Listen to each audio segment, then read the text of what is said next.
अच्छा, ऐसा धोखा हमारे साथ किया, भोगोगे तुम। ये जो निकलता है ना, भोगोगे, ये अकाट्य होता है। क्योंकि किसी का भी हृदय, मान लो किसी भी जीव जंतु को आप कष्ट दें और उसका हृदय आह भर जाए, तो वो आह वज्र की लीक है, तुम्हें भोगना पड़ेगा। वो आह किसी की ना लेना जिंदगी। कोई ऐसा कोई आह भर करके कह दिया तुम समर्थ हो, हम तो कुछ कर नहीं सकते, वो अंदर से दुखी, फिर तुम्हारी सामर्थ्य काम नहीं करेगी, मिट्टी में मिला देगी। ऐसा नहीं कि आप जो कर रहे हैं कोई देख नहीं रहा, कोई हिसाब किताब नहीं, जो कर रहे हैं अवश्य में भोक्तव्यम, बहुत सावधान।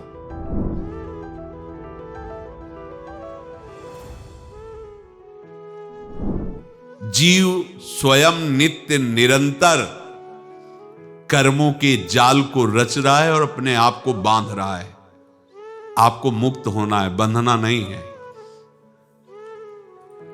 जीव का जन्म कर्मों के अनुबंध से होता है, कर्मों के बंधन से होता है, और उसको अपना ऋण चुकाना होता है। कर्मानुबंध ये बहुत सूक्ष्म विषय है। जैसे आप जिस परिवार में जन्म लिए हैं, तो उस परिवार के लोगों से आपका ऋण है, इसलिए उसी परिवार में आप आए हैं। और ऋणानुबंध, उसको बिना चुकाए या बिना वसूल किए आप वहां से जाएंगे नहीं। आपको लेना है तो वसूल करना है, और देना है तो चुकाना है। ये पूर्व के जन्मों से निश्चित किया गया है। जैसे किसी के यहां पुत्र हुआ, जन्म से ही पैसा खर्चा शुरू हुआ, जो बड़ा हुआ तो उद्दंडता के द्वारा मार पूरे परिवार को क्लेश पर क्लेश देता चला जा रहा है। ये तुम्हारे कर्म का फल है। या ऐसे शक्तिहीन बुद्धिहीन ऐसे पागल पूरे जीवन सेवा करो, तुमसे अपना हिसाब चुकाने के लिए वो आया है।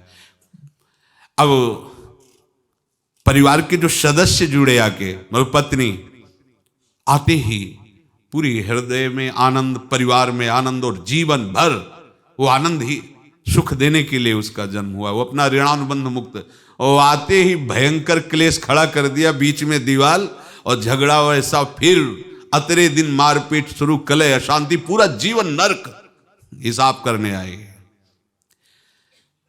यहां ऋण चुकाए बिना कोई जा नहीं सकता, ऋण चुकाना पड़ेगा। किसी का ऋण वसूल करना है तो किसी को ऋण चुकाना है, दोनों काम करने होते हैं। अनेक जन्मों में अनेक लोगों के साथ हमने जो बर्ताव किए हैं, अच्छे या बुरे, वो होंगे। अब किसी आदमी को हम जानते नहीं, अचानक मिला, अचानक टक्कर लगा और मार पीट गाली गुप्ता सब कर दिया, चुपचाप सह लो। क्यों? ये आपका हिसाब है, पूर्व का हिसाब। हमारा उससे कोई द्वेष नहीं, कोई संकल्प नहीं। अचानक घटना घटी और हमसे द्वेष करने लगा, हमें पीटने लगा, हमें गालियां दे, ये हिसाब है, चुपचाप सह जाओ। अपने घर का भाई ही भारी दुश्मन बन गया और क्लेश दे, हिसाब है। एक प्रभुदत्त ब्रह्मचारी जी की वाणी में पढ़ा था, एक महात्मा जी भ्रमण करते थे, तो उस समय असरफियां चलती थी, मोहरे असरफियां, तो उनको भेंट में देते लोग। तो या तो ठाकुर सेवा में लगे तत्काल, या संत सेवा में तत्काल लगे, उसका संग्रह करके डोलना ये ठीक नहीं है बैरागी के लिए, सिद्धांत में ये ठीक नहीं है।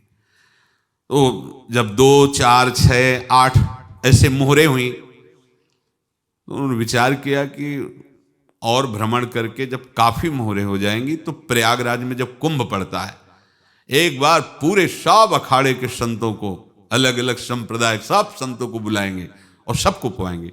अब साधु है तो यही विचार करेगा, और क्या विचार करेगा। तो उन्होंने ऐसे डंडा बनवाया, बेंत, जो ऊपर से चूड़ीदार और भीतर पोला, और मोहरे उसमें डालते गए। और भ्रमण, जहां जहां श्रद्धालु भगत थे सबके यहां जाना, और इच्छा रखना कि एक मोहर तो दे दे दक्षिणा में। कामना कोई भी हो वो बांधती ही है, ध्यान रखना। इसीलिए प्रभु जो चाहे वो करे, अपनी चाह नहीं रखनी चाहिए, अपनी चाह प्रभु की चाह में मिला देनी चाहिए। धीरे धीरे वो छड़ी भर गई। भ्रमण करने वाले महात्मा चूड़ी लगाई, इंतजार करते रहे। जब प्रयाग का कुंभ पड़ा तो चले। तो रास्ते में एक गांव में पूछा जाता है, जैसे कहीं रुको कि कोई श्रद्धालु ऐसा है जो संत सेवी है। तो कुछ लोगों ने बताया, हाँ एक परिवार है बहुत संत सेवी है और आपको मिलाते हैं उनसे। हाँ ये महाराज घर में रुका, खूब अच्छा हलवा पूड़ी पवाया और जो घर के मालिक थे चरण दबाए। चरण दबाते दबाते उनकी दृष्टि पड़ी उस डंडे पे। इतना मोटा और ऊपर से कुछ चूड़ी सी भी नजर आ रही, इस डंडे में तो कोई रहस्य है ही है। अब महात्मा जी को खवा पिला के सुला दिया। महात्मा जी जब सो गए तो पत्नी से धीरे से कहा, वो डंडा लाओ बाबा जी का डंडा। वो चूड़ीदार जो ही खोला पलटाया तो सैकड़ों मोहरे। ऐसे संत रोज पधारे भगवान, तुम आनंद हो जाए फिर क्या। पत्नी से कहा नाप के कंकड़ लाओ। वो तो महात्मा जी तो खाए खीर पूड़ी, आराम से सो रहे। रात में पूरी प्लानिंग करके उसमें कंकड़ भर के चूड़ी लगाकर सिराने रख दिया, सारी मोहरें हटा ली। महात्मा जी आराम से छड़ी उठाए तो वजन पक्का। वैसे बड़े लोग चतुर होते हैं, पर ये नहीं जानते कि कर्म कितना भयानक होता है। और उनकी कोई संतान नहीं थी, पर धन में इतना प्रेम उनको था। बहुत सावधान। साधु महात्माओं के पास जो अर्थ है, गृहस्थी अगर आता वहीं से है, पर अगर उसको जोर जबरदस्ती या किसी छल कपट से, तो वो उसका विनाश ही करता है। आज तक का प्रमाण है। अब उनको ये भाव पता नहीं होगा, या पता होगा तो लोभ के कारण वो उसको मान नहीं पाए होंगे। महात्मा जी गए प्रयाग में, किसी अखाड़े पर रुके और वहां प्रार्थना की कि कल जो है संपूर्ण अखाड़ों का निमंत्रण किया जाए और सब संतों को भोग पवाया जाए और उनको दक्षिणा भी दी जाए। महंत ने सोचा कि बहुत बड़ा है तो उत्सव है, क्योंकि प्रयाग में कितने हजारों संत महात्मा सब। तो उनका महाराज बोरों इसमें चीनी और टीनों घी लगेगा, सब व्यवस्था। बोले आप मंगाइए, एक एक हिसाब हम करेंगे, हमारे पास सब व्यवस्था है। बोले कुछ तो पहले दे दो, वो इकट्ठे देंगे हम। उनको था कि अगर हम छड़ी खोला और दो चार मोहरे दी, किसी को पता लग गया तो गड़बड़ हो सकती। बोले हम भंडारे के समय आखिरी में सब कुछ आपको दे देंगे। ठीक है। वो अपने पास से पैसे लगाकर खूब जितना सामग्री सब लाए, लाखों की, और सब संतों को निमंत्रण कर दिया। संत जन निमंत्रित हो गए, भंडारा बन रहा है। तब वहां के महंत है, उनका देखो भंडारा भी बन रहा है, संतों को निमंत्रण। अब आप अर्थ की व्यवस्था कीजिए, क्योंकि इतनी बड़ी हमारी सामर्थ्य नहीं थी जितना हमने किसी तरह हमने व्यवस्था की। अब मुझे अर्थ चाहिए, तभी आगे की व्यवस्था बढ़ेगी। संतों को दक्षिणा देंगे और जिनसे अर्थ लिया उनको दे। देखो रसोई बन गई है सब। उनका छत में विश्वास नहीं तो ये अभी चूड़ी खोली। उनको तो था ना कि मोहरे हैं, कंकड़। तो अब जैसे कितना उनको सदमा लगा होगा। हजारों संतों का निमंत्रण, रसोई बन, मतलब संत हो के छल कपट। तो उनका महाराज आपने तो हमारा नाश कर दिया, जो महंत थे। अब बताओ रसोई बन गई, संत निमंत्रित हो गए और आप ये कंकड़ दिखा रहे हैं हमको। आपने तो हमें बर्बाद कर दिया, हमारी इतनी सामर्थ्य नहीं थी, आप पहले बता देते। संत होकर ऐसा छल कपट। अब वो बोले तो क्या बोले, क्योंकि उनको पता था कि मोहरे हैं इसमें। अंदर से उनका चिंतन गया उसी सेठ के पास, अच्छा ऐसा धोखा हमारे साथ किया, भोगोगे तुम। ये जो निकलता है ना भोगोगे, ये अकाट्य होता है। क्योंकि किसी का भी हृदय, मान लो किसी भी जीव जंतु को आप कष्ट दें और उसका हृदय आह भर जाए, तो वो आह वज्र की लीक है, तुम्हें भोगना पड़ेगा। वो देखो भीष्म जी को भोगना पड़ रहा है ना।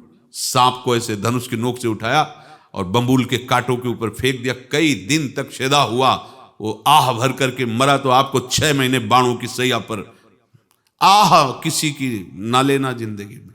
कोई ऐसा कोई आह भर करके कह दिया तुम समर्थ हो, हम तो कुछ कर नहीं सकते, और अंदर से दुखी, फिर तुम्हारी सामर्थ्य काम नहीं करेगी, मिट्टी में मिला देगी। फिर ये तो संत थे और भगवत आराधना के लिए, संत आराधना के लिए ही ऐसा किए हुए थे। अब इनका कैसे मुंह दिखाएं, अब क्या करें। सुबह संत जन आएंगे, सबके बीच में हमारी कि देखो इन्होंने, अब क्या करें। गए और संगम में जाके छलांग लगाई, अपने प्राण त्याग दिए।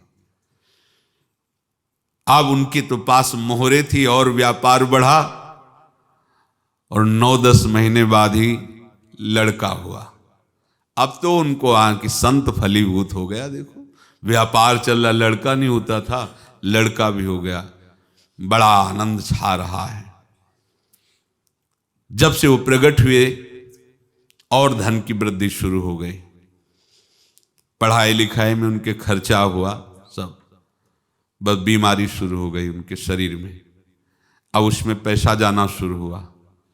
इतने आसक्त वो दोनों हो गए कि कुछ भी हो